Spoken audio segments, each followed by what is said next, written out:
Alors comme ça on aime le vélo. À bicyclette.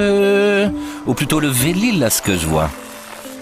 Vous êtes vraiment très bien tombé alors, car le vélo est ici une véritable institution et c'est surtout un excellent moyen pour découvrir l'Eurométropole.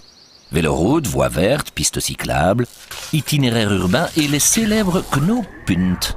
Mais connaissez-vous vraiment toutes les possibilités de balade à vélo qu'offre l'Eurométropole ? Le musée du cyclisme à Roulers, c'est déjà un bon début. On y trouve des expos, un parcours historique, un lieu de recherche et de documentation sur l'histoire sociale, culturelle et bien sûr sportive. Mais aussi un point de départ pour une randonnée touristique à bicyclette.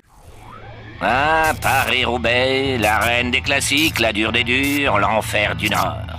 Ce monument du cyclisme, c'est 268 km de pavés, de nombreuses chutes, mais c'est surtout la plus belle course du monde. Ce n'est pas moi qui le dis, c'est Théo de Rooij.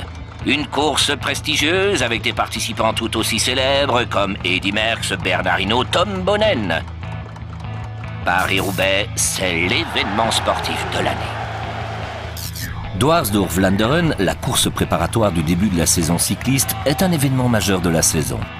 Avec ses 200 km de Roeselare à Waregem et des ascensions de plus de 80 mètres, elle n'a rien à envier aux autres manifestations cyclistes. Il n'y a pas que les courses classiques avec leur parcours légendaire.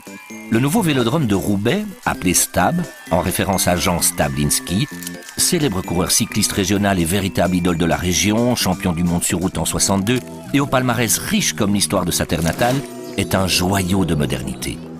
Doté d'une piste de 250 mètres conforme aux normes internationales, il peut accueillir jusqu'à 3500 personnes.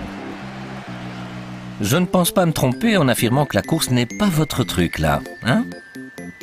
Quand j'évoquais le cyclisme, j'aurais plutôt dû vous parler de balade à vélo. C'est certainement plus dans vos cordes, hein, les balades. Laissez-moi vous parler de l'île Ardelot. L'île Ardelot est une randonnée cyclotouriste de 160 km qui part de l'île jusqu'à Ardelot sur la côte de Pal, dans le département du Pas-de-Calais. Avec ses 4000 participants, on peut dire que ce parcours est devenu le rendez-vous annuel des amoureux du vélo.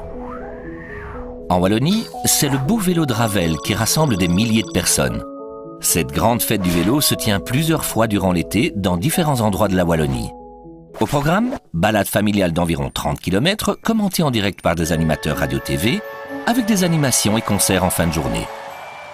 Là, vous êtes sur le Ravel. Il s'agit du réseau autonome des voies lentes ou voies vertes.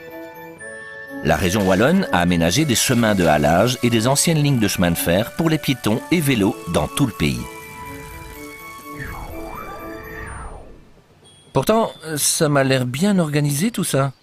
Vous ne devriez pas avoir trop de problèmes pour trouver votre chemin ou vous concocter un petit parcours à la carte, parfait pour tout voir à votre rythme. Vive le knooppunt. Finalement, je vais peut-être vous aider.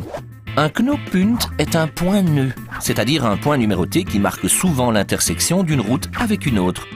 Le réseau knooppunter est un réseau de points numérotés permettant de randonner en toute liberté en suivant un balisage simple et astucieux. Vous créez vos itinéraires à la carte et passez même de Flandre en Wallonie comme il vous plaît grâce à la continuité du réseau sur les deux territoires. Et attendez, vous devez suivre les panneaux verts et blancs.